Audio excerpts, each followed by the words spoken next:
Well, welcome everyone. I'm Brian Leitzinger, and I lead the life and health team here at Local Edge. It's great to see such a strong turnout of benefit consultants who are ready to dig in, get sharper, and stay ahead in the level funded space. We've got the perfect person to help us do that. Tom Stein isn't just tracking what's happening in the market, he's helping drive it. As the CEO and principal of American Trust Administrators, Tom leads a second generation Main Street focused TPA that's been delivering real value to small and mid-sized employers for over 50 years. Under his leadership, ATA has doubled down on smarter plan administration and becoming a strong voice for transparency and surplus return. He's also the author of The Noble Agent's Guide to Level Funding, a best-selling book that's become the go-to resource for brokers and consultants who want to serve smaller employers with integrity and precision. Tom's passionate about what he calls fighting for Main Street, a mission that's become both personal and strategic, especially in a time when many plan designs seem to benefit everyone but the employer and their employees. Today, Tom's going to walk us through how level funding plans are evolving, what benefit administrators need to know, and how you can help the employers take back control of their health plans. So with that, let's give a warm welcome to Tom Stein. Thank you, Brian. Thank you, Brian. Hey, today we're going to cover the basics of something here that most people on this call are probably vaguely aware of, but they haven't gone super deep into. And we're going to cover how we got to where we are in the level funding space. But like most things, we need to start at the beginning. So in our industry, everybody on this call derives their living, how they support their family, how they take care of their people from the insurance industry. And it shocks me how often it is when I ask a very simple question. What is insurance?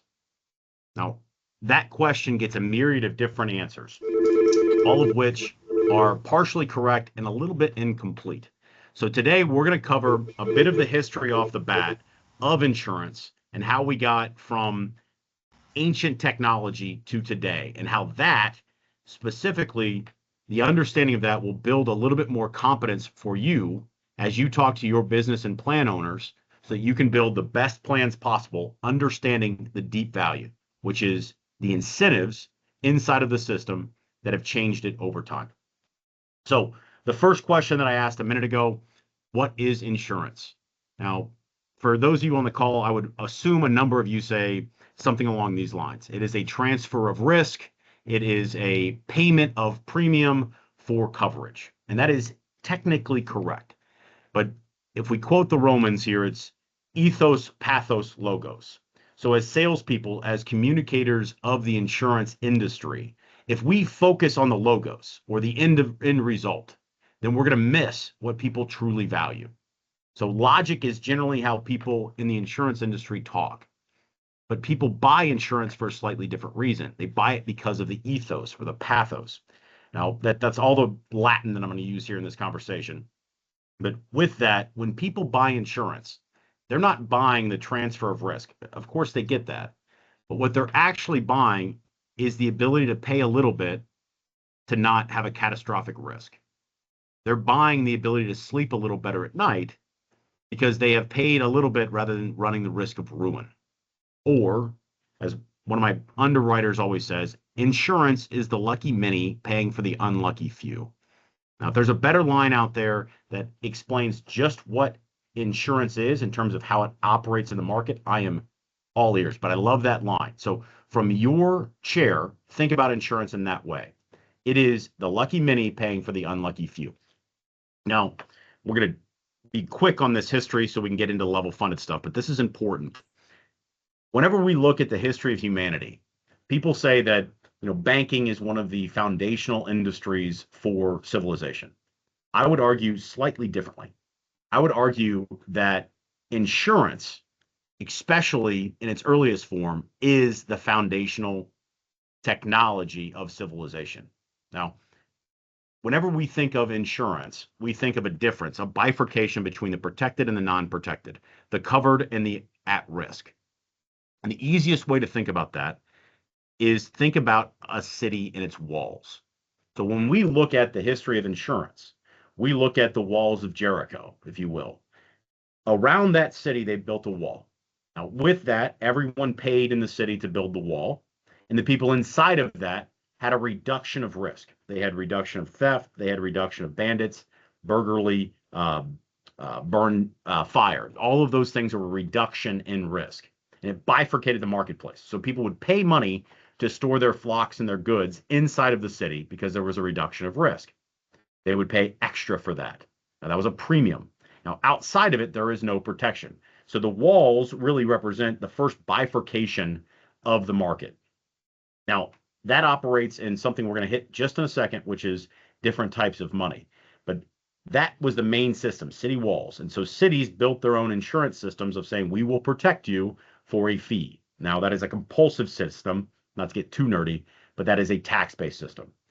As we move forward in time, the first, as I understand it, the first private system of voluntary coverage was built in Lex Rodia, or around the city-state of Rhodes. And that allowed people to choose to participate in a risk-sharing arrangement. And that was so powerful and ahead of its time that this tiny island of Rhodes, roughly a marathon by a marathon in size, became a world power. So much so that it was able to complete one of the 7 wonders of the ancient world, the Colossus of Rhodes. And that was based on our shared industry. That was based on their insurance technology. Now, not much happened between Lex Rodia, roughly 3,500 years ago, and the Great Fire of London. Now, the Great Fire of London operates and really is the beginning of our modern industry. In the Great Fire of London, there was a very dense city that caught on, and the buildings went door to door to door in flames. Because they were so tightly packed together, the buildings, the fire swept through the city. Now, you might ask, why was it that they didn't have building codes? Why wasn't they didn't have fire suppression? Why wasn't they didn't have simple things that would stop it? And the uncomfortable answer to that is they did. But there was no reason for the individual building owners to comply with the laws. It was not until Lloyd's of London came out and said, we will cover your building for fire, but only if you abide by the laws. Did we mix these two things together? And this is where the modern insurance industry comes from. You have the laws of the state, and then you have the parameters of reimbursement for the underwriters. This is where we get modern insurance. So I think you guys can see how that moves forward in time, is a marriage of these technologies. So when we think about insurance, think about it as a financial transfer of risk. And there's one more psychological principle that we need to keep in mind. And it's very simple. People value loss 7 times as intensely as they value gain. Now, this is a guy named Robert Cialdini who proved this mathematically. But in the aggregate, if you lose $1,000, you are 7 times as upset about it as you are if you gain $1,000 on the other side of the equation. So it's a 7-to-1 loss aversion. This is the ethos of insurance. This is why people crave coverage, because they want to cover themselves on the downside. And they're more than happy to give up a little bit of money so that they are not catastrophically ruined in a bad situation. That is the background of our insurance industry. With one more caveat, and once we understand this side, we will understand how to build and what the deep values of self-funding and level funding plans are. This gentleman here won the Nobel Prize. He's an American, Milton Friedman, and he proved that there are 4 types of spending. Now, this is intuitively correct, but then he proved it mathematically. He said that there is money that you have that you spend on yourself, money that you have that you spend on someone else's money you spend on yourself, and someone else's money spent on someone else. These are the 4 types of spending. Now, why is this important to insurance? Well, as we move the type of spending higher from 4 to 3, 3 to 2, 2 to 1, the value realization or the efficiency of those dollars spent goes up as well. Now, why is that important to the insurance industry? Well, for those of you who need to go to the head of the class with a gold star, you already understand that the structures of the insurance programs, whether it's the deductible, the co-insurance, the self-funding pool, represent different types of money. Now, the fourth type of money is the fully insured money in our industry. It's other people's money on other people. There's a philosophical difference between the spending patterns of the fully insured market and the spending patterns of the level funded or self-funded market. And Milton Friedman proved that. So if you want to think about it in a simple way so that you can talk about it at a cocktail party, because if you're like me, you talk about insurance at cocktail parties. Nobody spends somebody else's money as carefully as they spend their own. And you can prove it to yourself. The next time you go on the company dime and you go to Chipotle, are you getting guacamole? Well, I bet you're more likely to put the guacamole on the burrito than if you're picking it up for yourself. Now, that shouldn't be the case, but it is, because when you change the incentives, you change the outcomes. So with that as the background, and that is the understanding of insurance and how people operate with the incentive structures, now we can finally get into how self-funding and level funding affects Main Street operators. So the first thing that we're going to need to think about is self-funding in terms of pooled risk. So because there are the four types of money, self-funding operates already in the third type. This is your money spent on someone else. Now, with that in mind, the more cohesive you can have your group, the more effective they will be in the realization of the dollar value, or maximizing the dollar value. We have a picture here of the Amish, and I'll tell you a quick story that might stick with you. I'm lucky enough to work with a few of the Amish communities, and one of their general stores burned down about 2 years ago now. With that, I had a phone call, which is a rare thing, from one of the gentlemen up there saying, "Hey, can you do us a favor?" And I said, "Yeah, I heard the store burned down. How can I help?" He said, "Well, would you mind printing some flyers?" I said, "Well, are we doing a bake sale? Are we doing a fundraiser? What are we doing here, Davey?" He said, "Well, we want to announce the reopening of the general store." Now, in the Amish community, it is a completely self-funded operation, meaning that everybody in that community either pays with cash or labor to get the building and the business back up and running. Because of that, everyone was completely aligned and deadly serious about getting Paul's business back up and running. And in 3 weeks, the building went from completely burned down to up and going again. This is the alignment of incentives. This is how self-funding finds decent and deeper value than the fully insured world. When you communicate with your business owners, when you communicate with their employees, and you say, "This is the plan's money," and they know that this money, if it's not used, is retained by the group, you change the incentives. When you change the incentives, you change the consumption patterns. So why are people buying? Because there's always a difference between logos and pathos. Why are people buying employee benefits? Well, all of their reasons are different. And if you asked 100 business owners, if you actually talk to them deeply, they would have a slightly different reason for doing so. In general, they might say, "I'm doing it for employee retention. I'm doing this because it makes me a legitimate company whenever I offer coverage," if you're looking at really small shops. They want to be mildly paternalistic and take care of their people. They want to be in compliance with regulations. They want to get coverage for their people. They want to confirm to themselves that they are a good guy. Now, the job of the broker is to explore why it is exactly they're picking up coverage. And in that communication process, then communicate to all parties involved that this is their money, because we want to move this class of money up to the third realm rather than the fourth. And you will have better consumption patterns in general, all things considered. So as we think about this, we're going to talk through how we got here in the market. We started in America with our healthcare system roughly 1920. The railroads had steerage, and they started the consolidation of the hospital systems around specialties. Now, this gave rise to the AMA. The AMA had a bit of a beef with the unions. They wanted fee for service. The unions wanted fee for maintenance. So that latently is in the background.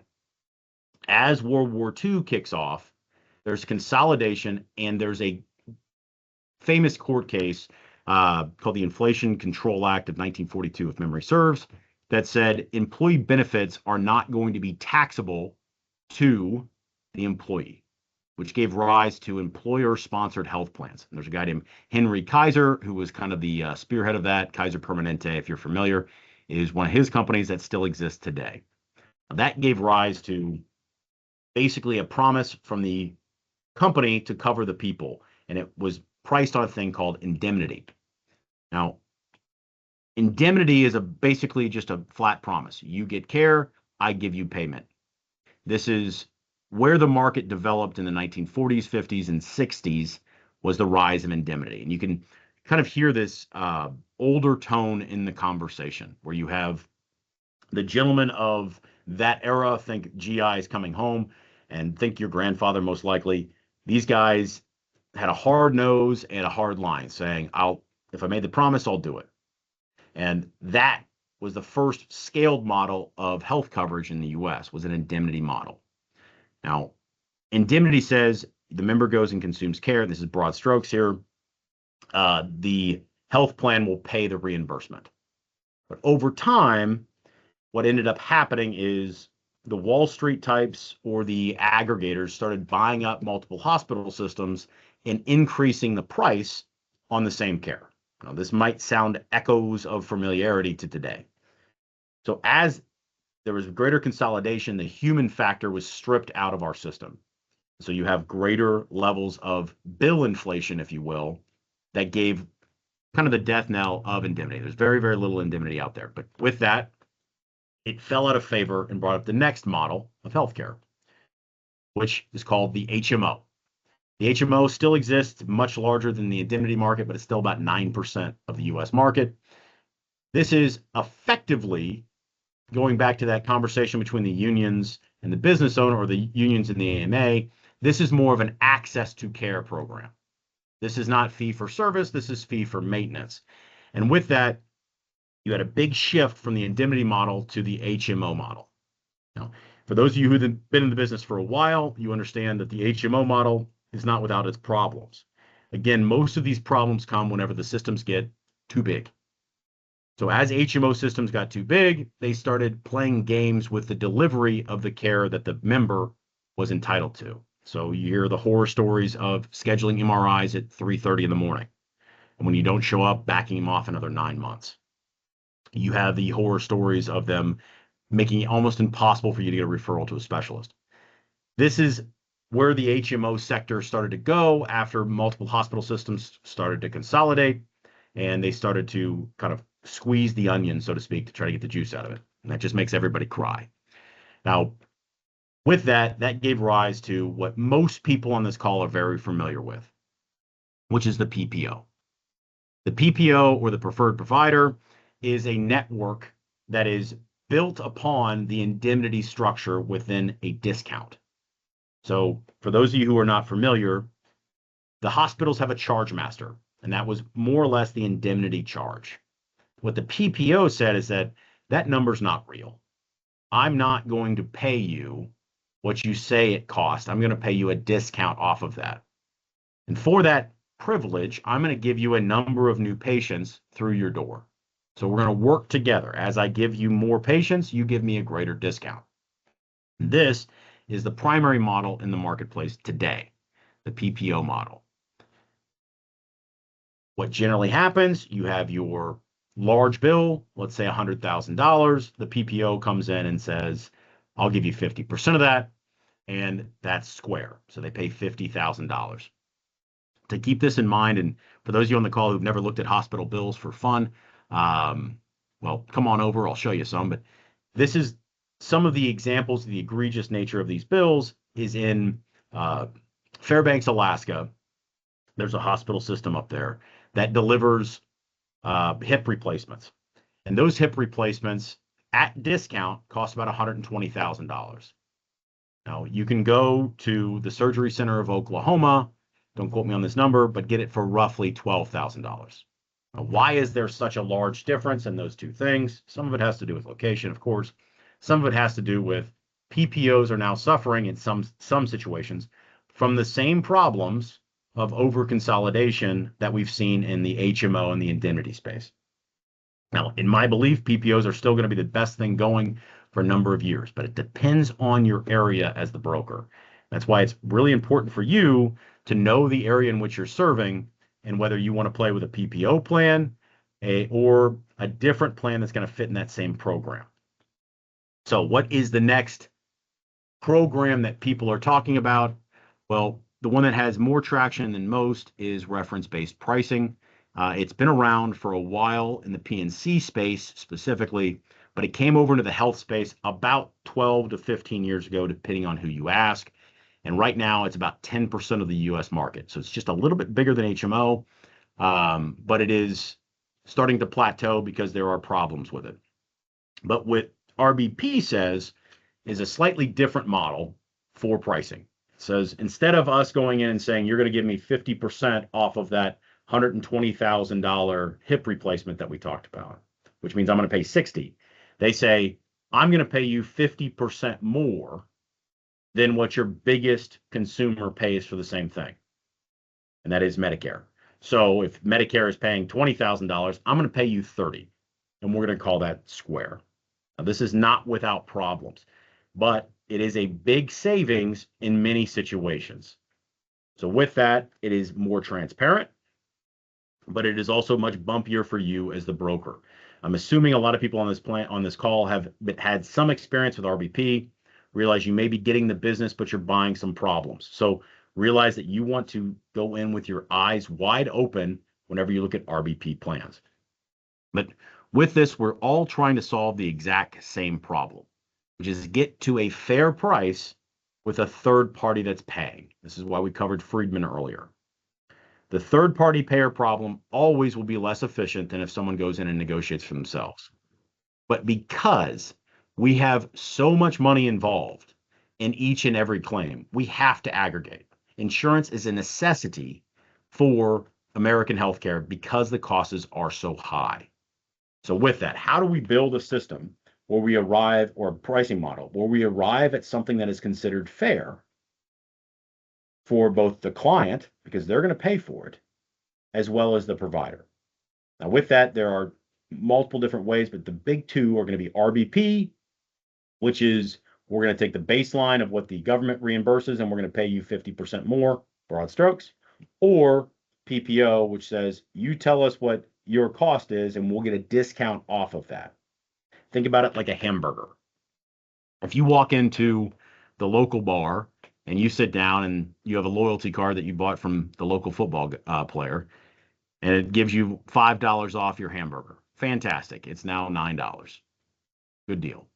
If you look down the bar, you're happy with that transaction. If you look down the bar and Chief John is sitting at the bar and he pays $5 for his hamburger, you're going to say, well, Chief John's, he's the chief of police. He's kind of connected here. That's fine. But is the $9 fair? Well, in that situation, it's fine. Whenever we have PPO discounts that get out of line, this is why you need to know your marketplace. And you can reach out to your general and reach out to us, and we can tell you what your hospital's billing at, roughly, in terms of multiple of Medicare. So it's very interesting information.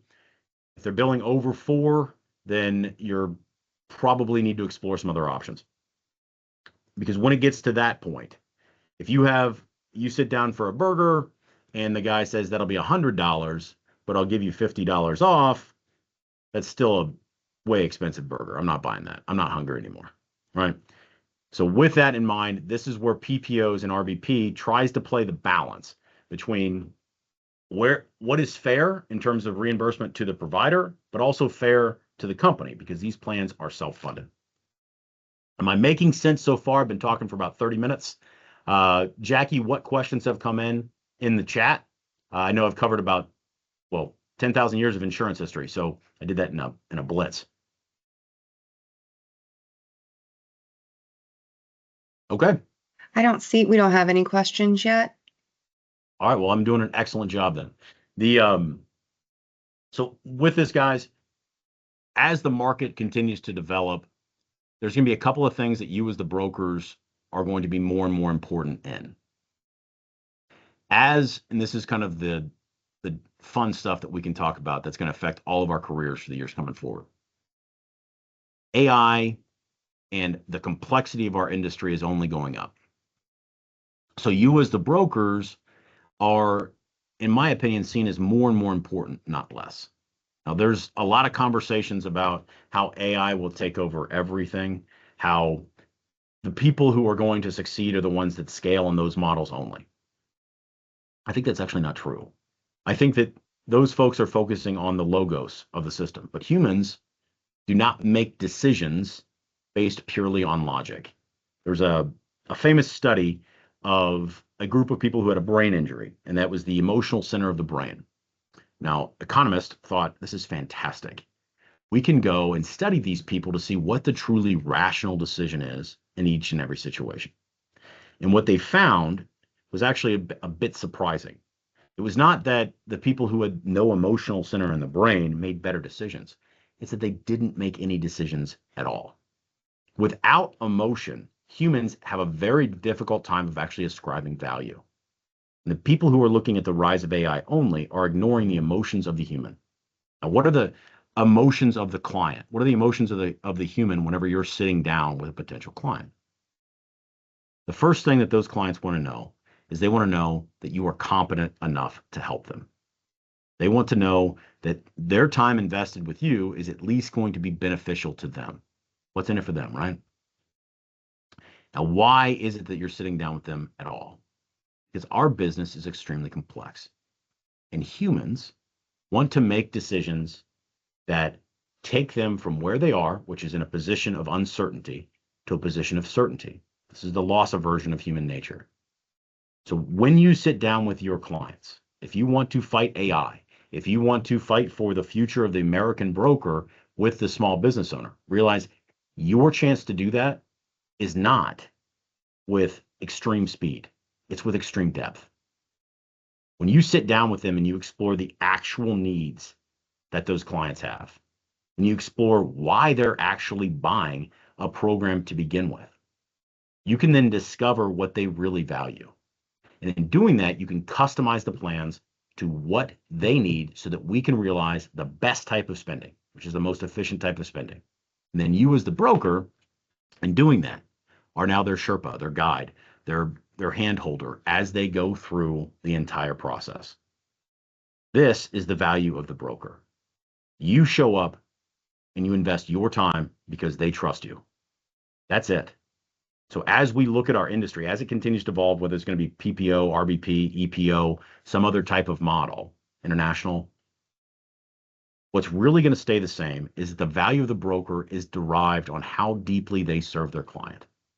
And in order to do that, you need to spend time with your clients. And before we cover one thing, there's a guy named Brian Tracy who I was lucky enough to spend some time with years ago. And he told me a story, and I'll transfer it to you. There was a sales guy for Xerox, which back in the day was a phenomenally successful company. And the gentleman wanted to take a different approach to sales for Xerox. And he kept asking his bosses, he was out of Phoenix, kept asking his bosses, hey, just give me a territory, give me a territory. And they finally gave him Cleveland, which was the least or the poorest performing of the major metros for all of Xerox. So he went in and he said, all right, how am I going to fix this? So the first day he said, all right, all hands on deck. We're having a meeting at 8 o'clock. Come on in. It's a 15-minute meeting. Hey, I'm Bob. I'm the new boss. I'd like you guys to spend the rest of the day with your clients. Get out of here. Send them out of the office. The next day they came in, the employees, the sales team, all of the offices were removed. Everything's in boxes. He has a couple of conference rooms set up for people to work out of. He says, great. For the rest of your time here, I want you to spend 80% of your time with your client. Now, that may seem backwards to many sales processes. It may seem that you're investing too much in each individual sale. You've already got the sale, move on to the next, right? Yes, next, let's go. Well, what they found is that that district for Xerox became the most highly producing district in the entire country. They found that when they actually discovered the deep needs of those clients, they were able to produce better systems for those clients, and the clients bought quickly. They bought without resistance because they already understood the situation. This is about spending time with your clients. So if you are already on this call, if you're investing your time in being the professional, that you have to be competent enough to serve. But the next thing you need to do is you need to spend enough time with your client to understand their actual needs. It's not the need that they say, because everybody's going to say price off the bat. But they actually, most of the time, it's not a price question, within reason.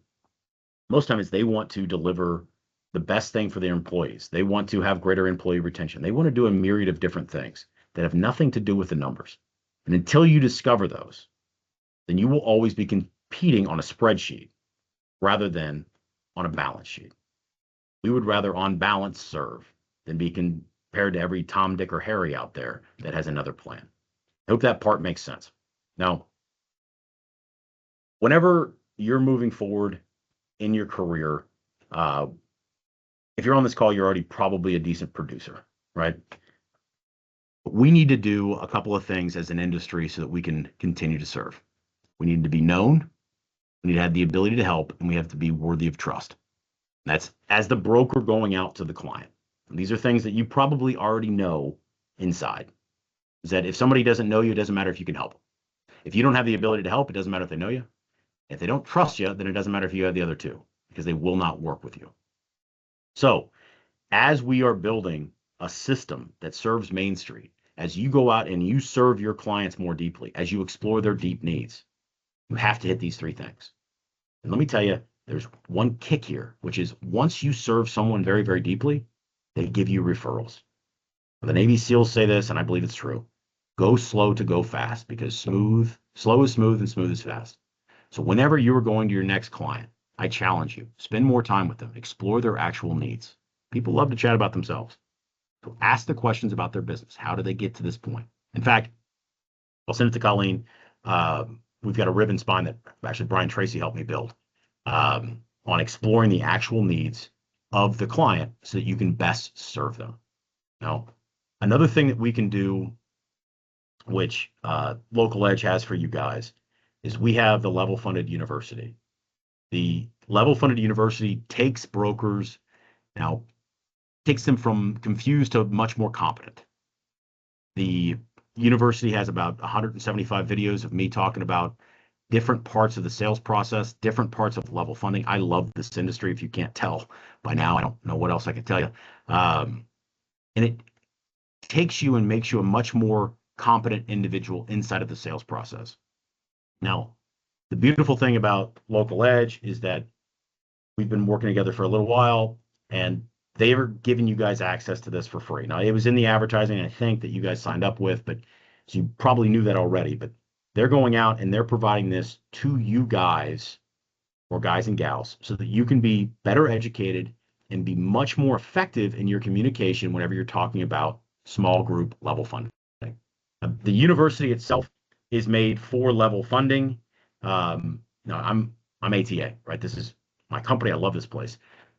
But it is also, the university is really made to educate in general on the level funding mantra, on why putting their skin in the game and keeping everybody honest in that transaction is the American way.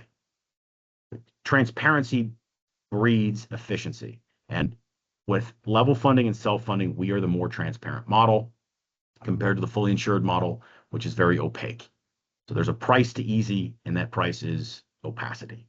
I know it's a big word, but I think everybody on this call understands those words. So with that, I promised you guys a couple of things. One, I promised Brian a number of copies of the Noble Agent's Guide to Level Funding. I'll send those out to you. Two, sign up for the Level Funded University. It's free to you guys, which we charge $60 a month for this. So sign up, enjoy, consume, get better educated on level funding.